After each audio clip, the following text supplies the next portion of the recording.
Vous n'avez plus de médecin près de chez vous ou vous galérez pour trouver un rendez-vous chez un spécialiste? La pénurie de médecins, c'est notre thème ce soir dans Ça vous parle. Bonsoir et bienvenue. Manque de généralistes dans les dispensaires en brousse et manque de spécialistes dans tout le pays, y compris à Nouméa. La pénurie de médecins est-elle une fatalité? Quelles sont les solutions pour attirer les soignants chez nous et les faire rester? On en parle avec notre invité, le docteur Kader Saïdi, chirurgien et fondateur du collectif Santé NC. En cours d'émission, Chloé Yentao nous rejoindra pour la revue de presse. Est-ce que les nouvelles technologies peuvent remplacer un médecin en chair et en os? Notre invité nous dira si ça lui semble réaliste. Puis en fin d'émission, place au jeu. Xavi testera nos connaissances sur l'univers médical. Je pars clairement avec un désavantage, mais je relèverai quand même le défi, ça promet.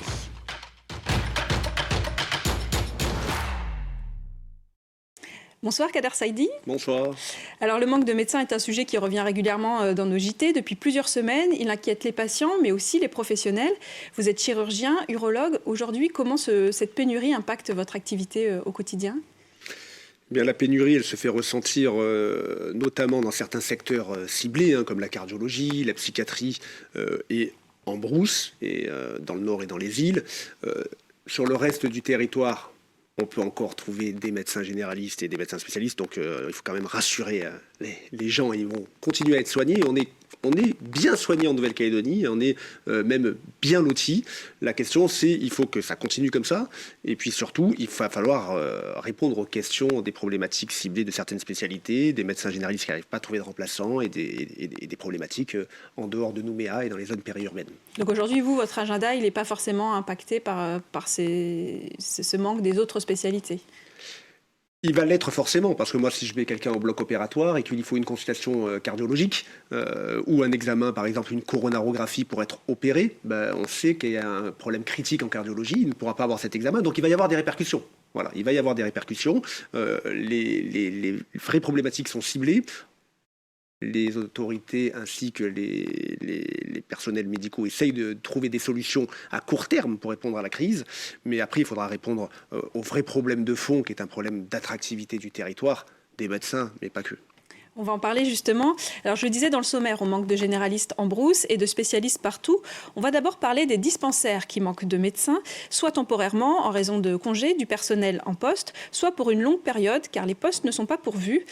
À ce jour, en province nord, sur les 17 communes, 7 communes sont sans médecins dans leurs dispensaires. C'est le cas à Belep, Ouégoua, Puebo, Ponériouin, Kouawa, Poya et Calagomène. Et au mois de juillet, c'est le dispensaire de Touo qui viendra s'ajouter à cette liste. Pas de quoi rassurer les patients, ni même les autres professions médicales présentes dans la commune. Reportage sur place avec Aurélie Chiron. Ici, chaque jour, il y a foule. Le dispensaire accueille la population de Touo, mais aussi celle de Yingen, où seul un médecin consulte. Une situation qui va s'aggraver, car au mois de juillet, les 2 docteurs s'en iront. Aude, maman de 2 enfants, est inquiète. On a des infirmiers, on a des sages-femmes, mais ils font pas tout ce que les médecins peuvent faire, en fin de compte. Donc, ne serait-ce que pour lire une prise de sang. C'est les médecins qui le font, donc on peut faire des prises de sang, mais après, qui va les lire? Plusieurs communes du Nord sont dépourvues de médecins, une pénurie qui se fait sentir sur l'ensemble du pays. La problématique alerte les habitants, mais aussi les professionnels de santé comme les pharmaciens. À Touo, Thomas s'organise pour sensibiliser la population. On pousse toutes les personnes qui ont des traitements des traitements au long cours à aller voir justement le médecin pour faire le renouvellement tout de suite pour éviter qu'ils soient en rupture. Pour anticiper, les médecins prescrivent sur 6 mois le traitement des patients chroniques. Une pratique qui a ses limites, car une population sans médecin se retourne généralement vers son pharmacien. Thomas craint de ne pas pouvoir aider tout le monde. Et en fait, ils vont nous demander des choses qu'on ne sera pas en mesure de faire, soit légalement, soit parce qu'on n'a pas les capacités pour. Et en fait, ça va nous poser des vrais problèmes éthiques de temps en temps, de voir comment se débrouiller pour ne pas les laisser non plus à l'abandon, quoi. Ne pas laisser les populations à l'abandon, une préoccupation qui pourrait relancer le débat sur les conditions de recrutement de médecins en Nouvelle-Calédonie. Vous comprenez ce pharmacien qui craint de se retrouver en première ligne? Bien sûr. On voit bien que dans le nord et dans les îles, il commence à y avoir des bassins de vie qui sont réellement des déserts médicaux. Un désert médical, c'est quoi? C'est la difficulté à avoir un généraliste dans des délais raisonnables, la difficulté d'avoir une pharmacie à moins de 10 km et la difficulté d'avoir des soins d'urgence à moins de 30 minutes. Et on se rend compte là, avec 7 communes sur 17 qui vont avoir des problèmes d'effectifs, qui ont des problèmes d'effectifs et que ça va s'aggraver, on voit bien qu'on est vraiment face à des déserts médicaux. Et je vais pousser plus loin, ce ne sont pas que des déserts médicaux, ce sont des déserts globaux. Le problème quand vous n'avez pas de médecins dans ces territoires, il y a tout le reste, c'est-à-dire les infirmiers, les pharmaciens, mais aussi tout ce qui suit. Donc il y a vraiment un problème en fait d'aménagement du territoire, une problématique d'attractivité. Il faut y répondre de façon sur le long terme, donc structurelle, savoir comment rendre ces territoires plus attractifs. Mais là, il y a une urgence aiguë, et donc il va falloir y répondre avec des mesures fortes, aiguës, pour pouvoir soigner les gens dans ces territoires qui commencent visiblement à être en grande difficulté. Alors on sait, les dispensaires sont régulièrement la cible de cambriolage ou d'agression. Est-ce que c'est la seule raison du manque de médecins ? Ça fait partie des raisons. Si vous voulez, régulièrement, on nous dit le problème de la pénurie des médecins en Nouvelle-Calédonie, et j'ai entendu ça il n'y a pas très longtemps, c'est la faute au numerus clausus. Vous savez ce que c'est le numerus clausus ? C'est le fait qu'on limite la formation des médecins en métropole. Et donc on dit, c'est parce qu'il n'y a pas assez de médecins en métropole, du coup, forcément, par ricochet, on en a moins en Nouvelle-Calédonie. C'est très difficile d'entendre ça parce que c'est non seulement faux, mais c'est vraiment ne pas faire face aux vraies causes. La densité des médecins en métropole, c'est à peu près 2,4 médecins pour 1000 habitants. En gros, la densité de médecins en métropole, c'est la même qu'en Australie, qu'en Nouvelle-Zélande, qu'en Allemagne, qu'en Suisse. Donc, ce n'est pas un problème sur le nombre absolu de médecins, c'est un problème sur la répartition des médecins. Et on parle aussi de déserts médicaux en métropole. Exactement. Vous avez des déserts médicaux en métropole, dans le centre de la France, dans les zones, les banlieues, les secteurs périurbains. Donc ce n'est pas un problème du nombre. Et les médecins s'accumulent dans les villes qui sont attractives, au bord de la mer, à la montagne. Donc en fait, ce n'est pas un problème sur le nombre de médecins, c'est un problème sur le territoire et sa capacité à attirer les gens. Parce que les gens, ils veulent quoi ? Ils veulent de la qualité de vie. Ils veulent trouver du travail pour leurs conjoints. Ils veulent avoir de la sécurité. Ils veulent avoir des dispositions culturelles, sportives pour leurs enfants et pour eux-mêmes. Ils veulent avoir tous ces éléments, la possibilité de travailler en groupe pour pouvoir s'installer dans un territoire. Donc vous pouvez prendre n'importe quel médecin. On peut doubler le numerus clausus en métropole. On peut le tripler si vous voulez. C'est pas pour autant qu'ils viendront dans un territoire où il n'y a pas de travail pour le conjoint, où il n'y a pas de structure sportive, culturelle, où il y a de l'insécurité, où il y a des problèmes en plus de rémunération. Donc, si vous voulez... Donc vous dites qu'il faut augmenter, par exemple, le salaire des médecins, s'assurer que le conjoint ait un travail, il faudrait constituer un package... Il faut comprendre que la problématique de la pénurie de médecins, c'est une problématique d'aménagement du territoire, d'attractivité du territoire. Ça n'a rien à voir avec le numerus clausus. De dire que ça a à voir avec le numerus clausus, c'est de ne pas voir les problèmes en face. Le vrai problème, c'est que ces territoires, et donc la Nouvelle-Calédonie maintenant fait partie de ce grand territoire, hein, donc on a des petits territoires, la Brousse, les îles, on a des secteurs périurbains, mais bientôt la Calédonie, dans son ensemble, va devenir peut-être un désert médical, mais pas qu'un désert médical, un désert global. Parce que pourquoi venir s'installer en Nouvelle-Calédonie ? Pour un acteur économique, qu'il soit médecin finalement, ou autre chose, ou ingénieur, ou infirmier, s'il n'a pas de travail pour son conjoint, si les conditions de rémunération finalement, quand vous allez à 20 000 km, sont pas plus attrayantes qu'en métropole. Donc la question des salaires aujourd'hui, c'est un point qui pourrait débloquer... Évidemment, il n'y a aucun tabou. Aujourd'hui, les salaires ont été gelés, que ce soit dans le privé ou dans la fonction publique. Regardez le statut des PH, ils n'ont pas eu d'augmentation. Les PH, pardon ? Les PH, ce sont les praticiens hospitaliers qui travaillent à l'hôpital. Ils n'ont pas eu d'augmentation de salaire depuis combien de temps ? Le cas opératoire, il n'a pas augmenté depuis 30 ans. Pareil pour les généralistes. Donc, vous connaissez des évolutions de carrière où il n'y a pas d'évolution de salaire pendant 30 ans, alors que l'inflation, elle attend pas, elle augmente, et vous voyez aujourd'hui le niveau de vie. C'est pas pour se plaindre, c'est pour dire qu'il n'y a pas eu la question du salaire, elle joue, elle est importante. Ça fait partie de l'attractivité. Pour attirer un médecin, un infirmier, il faut lui assurer un salaire supérieur à celui qui pourrait attendre en métropole. Parce que pourquoi faire 20 000 km dans un territoire où son conjoint n'aura pas de travail, où la sécurité n'est pas forcément garantie, ou le vivre ensemble, quand même, il est à géométrie variable. Donc, si vous voulez, ça fait partie des arguments. Donc, il faut travailler, il n'y a pas de tabou, il faut travailler aussi sur les revalorisations salariales pour les professionnels de santé dans leur ensemble, qu'ils soient dans le privé ou qu'ils soient dans le public. Alors, comment aider les médecins qui, eux, sont déjà en poste et qui restent à faire face à cette surcharge de travail? Chloé Yentao va nous rejoindre pour la revue de presse.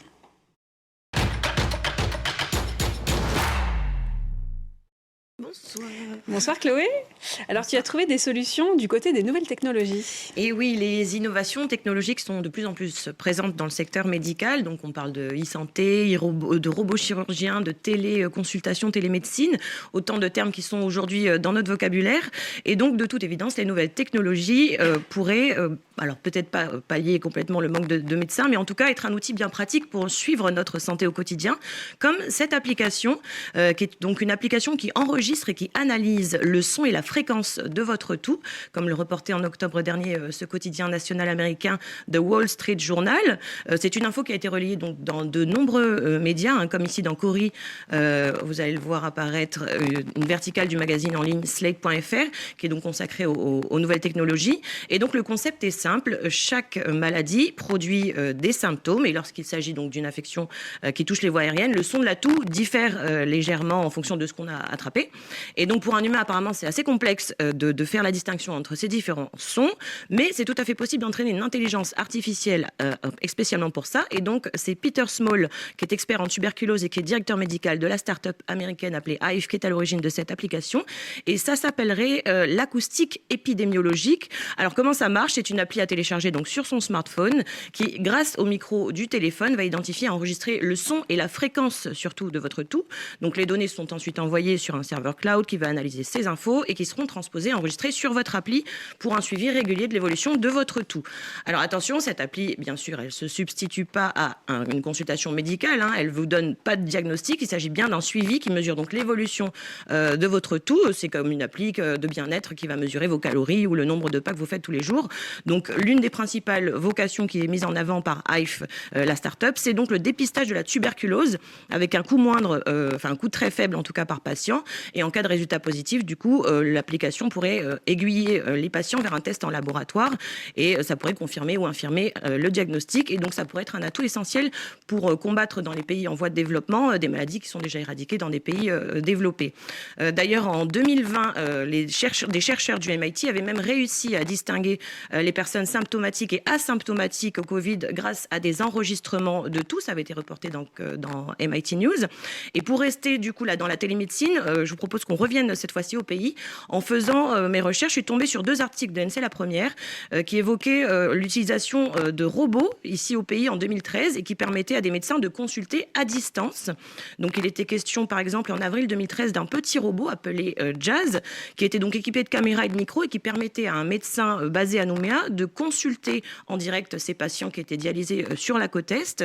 Et je suis tombée sur un autre article qui datait lui de décembre de la même année et qui expliquait que le dispensaire de Tiga venait d'être équipé d'un robot de consultation médicale à distance, donc surnommé Nono le petit robot, et qui permettait donc aux habitants de Tiga de pouvoir consulter depuis leur dispensaire des spécialistes qui étaient basés à Nouméa ou ailleurs. Alors j'ai malheureusement pas pu retrouver les reportages, mais peut-être que vous, docteur Saïdi, vous avez suivi cette affaire, cet événement de près, non? Non, j'ai pas spécialement suivi cette affaire, mais juste pour rebondir sur l'application qui, avec la toux, peut vous orienter vers une maladie. En urologie, il y a une centaine, 200 ans, on goûtait les urines. On goûtait les urines et en fonction de l'acidité que ça pouvait entraîner ou de la réaction qu'on avait, on se disait il a tel type ou tel type de maladie. Donc non, les nouvelles technologies, ça a du bon quand même. Donc, voilà, les nouvelles technologies ont du bon. Là, si c'est une application, c'est mieux. Mais juste pour rebondir sur la e-santé, effectivement, c'est une des solutions. Qui est incroyable, qui pourrait permettre la télésanté et la téléexpertise. Alors, c'est 2 choses différentes. La télésanté, c'est de permettre de consulter. Donc, un usager, vous avez un problème de santé, vous pouvez, par une application, voir un médecin à distance et donc répondre à des problématiques, en tout cas, assez facile. Et la téléexpertise, c'est deux médecins, un médecin qui demande un avis à un autre médecin, donc pour éviter que le patient se balade, utilise des transports sanitaires, etc. Et donc la téléexpertise, elle devrait exister, elle devrait être encadrée, elle devrait être valorisée. Pareil pour la télémédecine. Mais tout ça, ces solutions, on les a. Les médecins, on est porteurs de ces solutions. On connaît des développeurs qui pourraient les emmener. On pourrait les déployer assez rapidement. Mais pour ça, il faudrait faire confiance aux professionnels de terrain et que ces professionnels de terrain participent un peu plus à la gouvernance du système de santé calédonien.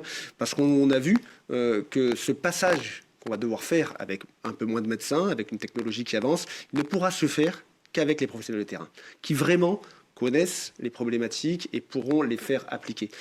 Et ça, il va falloir que les pouvoirs publics changent de logiciel pour comprendre cela. On va en reparler justement. Merci en tout cas Chloé pour ces belles trouvailles. Alors nous avons parlé de la pénurie de médecins généralistes dans les dispensaires en brousse, mais le pays est aussi confronté à un manque de spécialistes, y compris à Nouméa. C'est le cas des cardiologues, des psychiatres ou encore des ophtalmologues. Nous allons écouter l'un d'entre eux, Daniel Weyman. Il a interrompu sa retraite pour revenir exercer. Vu la pénurie, on est venu me chercher pour faire des remplacements à la mutuelle du nickel. Et vu le nombre de gens que nous voyons, je me sens utile pour le territoire. Voilà. En toute simplicité, je vous avoue que notre secrétariat est peut-être le seul à répondre au téléphone pour prendre les rendez-vous, parce que beaucoup de mes patients qui viennent de Guerlas me dire qu'ils n'arrivent pas à joindre les cabinets privés parce qu'ils ne répondent pas au téléphone, ils sont vraiment débordés, ils ont trop de travail. Et puis d'autres qui viennent d'arriver sur le territoire sont tellement sollicités qu'ils ne prennent plus de nouveaux patients jusqu'à l'année prochaine. Alors on a parlé des dispensaires en début d'émission. Est-ce que la clinique ou les hôpitaux sont aussi touchés par cette pénurie ? Oui, donc je vous disais, donc dans les dispensaires, ce sont les généralistes essentiellement, ou les infirmiers, les pharmaciens. Et dans le Nouméa et le Grand Nouméa, il y a des secteurs de spécialistes qui sont durement touchés. C'est la cardiologie, la psychiatrie, l'ophtalmologie. Et bien évidemment que la clinique est touchée. L'ophtalmologie représentait une grande part de l'activité de la clinique. Et actuellement, il n'y a quasiment plus d'ophtalmologues au sein de la clinique. Donc la clinique est déjà en difficulté financière chronique depuis son installation, se retrouve avec des activités amputées. Donc ça va, ce cercle vicieux va continuer à s'aggraver si on n'arrive pas à attirer des ophtalmologues ou des cardiologues. Alors les ophtalmologues, c'est simple, les ophtalmologues. Leurs conditions de travail en Nouvelle-Calédonie ne sont pas intéressantes.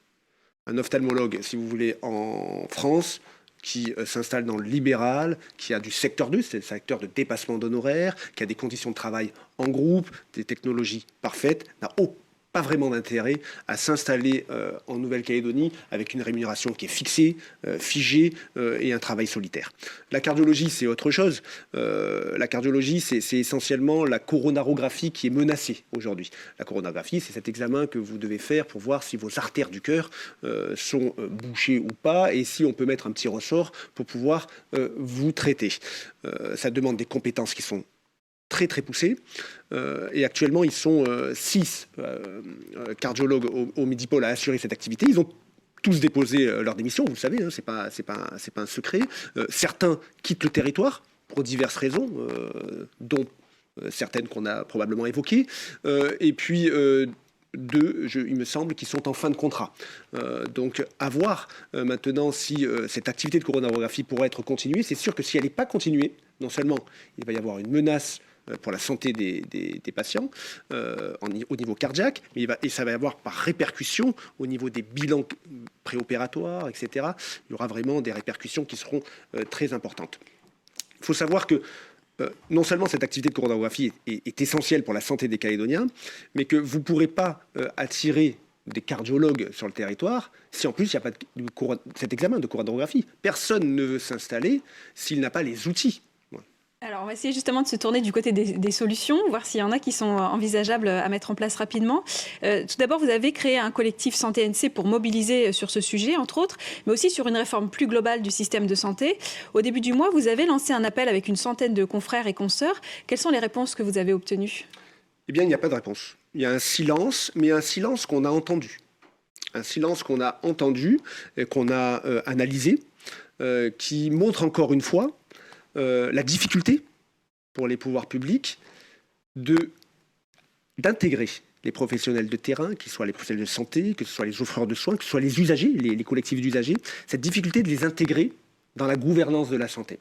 Alors justement, dans votre rappel, vous parlez d'une autorité indépendante de régulation qui est prévue dans le plan d'Ocamo et vous craignez une gestion administrative. Qu'est-ce que vous proposez pour cette... Alors, c'est un projet, ça ne veut pas dire qu'il va être fait, premièrement. C'est une agence qui va concentrer tous les pouvoirs, entre guillemets, l'hôpital, la ville et le médico-social, et qui aura tous les leviers financiers.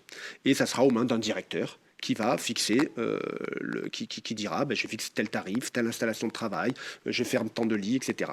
Donc c'est une centralisation du pouvoir, c'est une étatisation du système de santé. C'est un cas unique quasiment dans le monde, une étatisation comme ça du système de santé.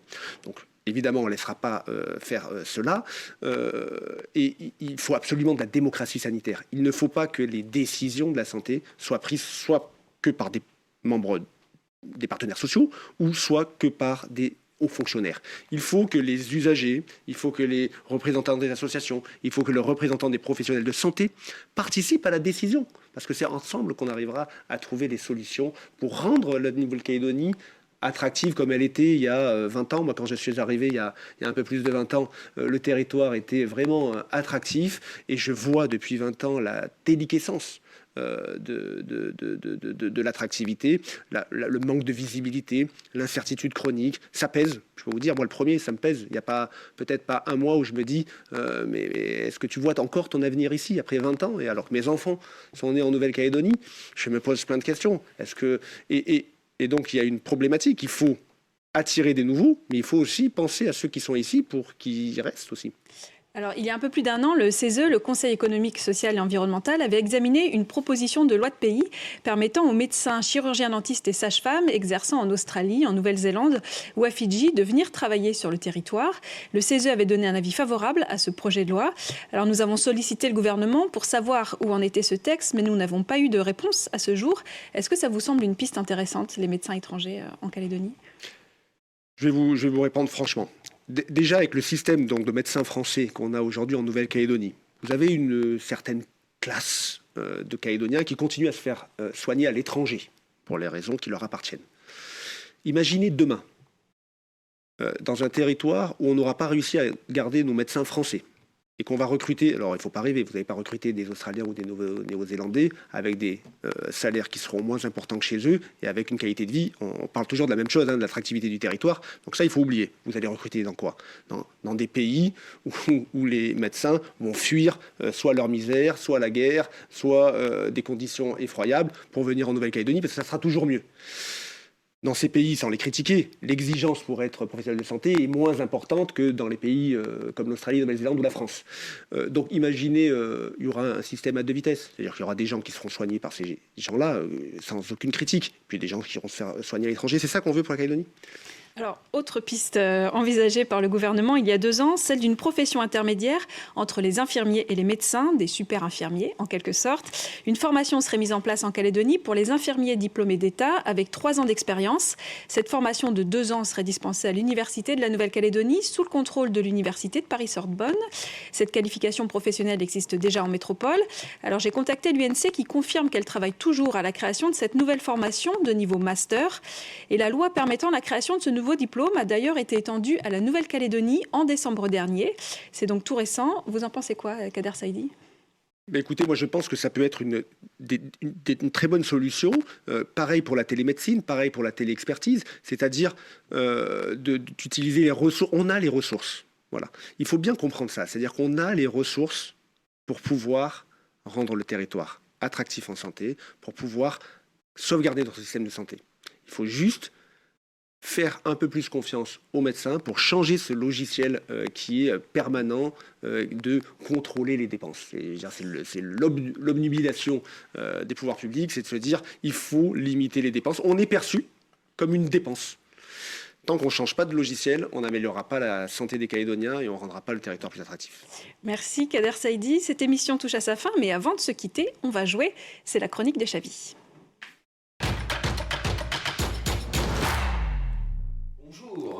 Bonsoir Chavi. Alors, tu as décidé de tester nos connaissances sur le monde médical.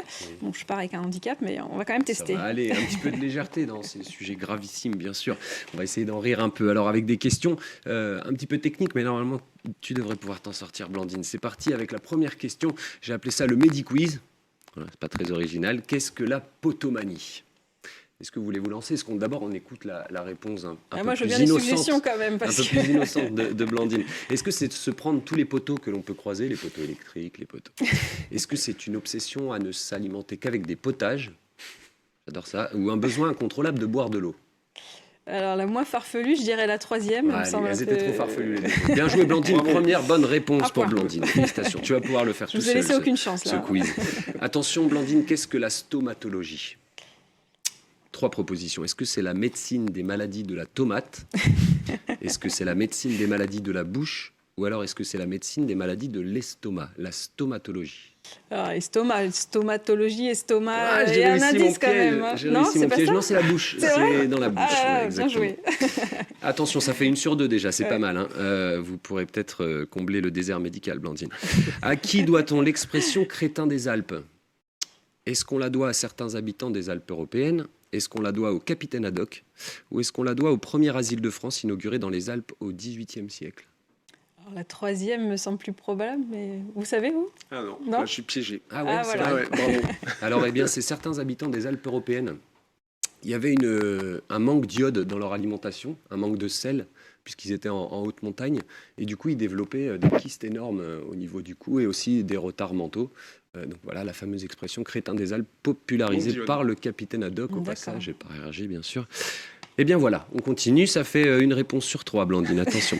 Comment se manifeste la maladie de la main étrangère ? Est-ce que c'est une main d'une autre couleur de peau sur le même corps ? Est-ce que c'est une main incontrôlable qui ne répond pas aux ordres du cerveau ? Ou alors est-ce que c'est une main inversée où l'auriculaire est à la place du pouce ? Waouh. Là, je dirais la deuxième. Une main incontrôlable qui ne Vous avez répond une pas idée aux ordres du cerveau. Moi, j'ai l'habitude de dire je sais pas quand je sais pas, donc là, je sais pas. Et vous saviez pas. Moi, Ok, je eh bien. tente. Moi, je tente. Effectivement, la maladie de la main étrangère est une main qui ne répond pas au cerveau. Ah, voilà. Ça doit être horrible. C'est une bonne réponse. Ouais.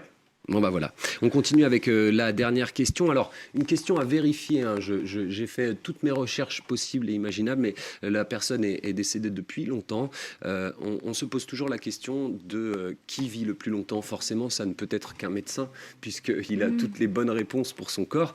Alors, voici ma question. Il s'agit d'un homme qui s'appelle Lee King-jun et qui est le médecin qui a vécu le plus longtemps. Mais quel était son âge à son décès, selon les sources ?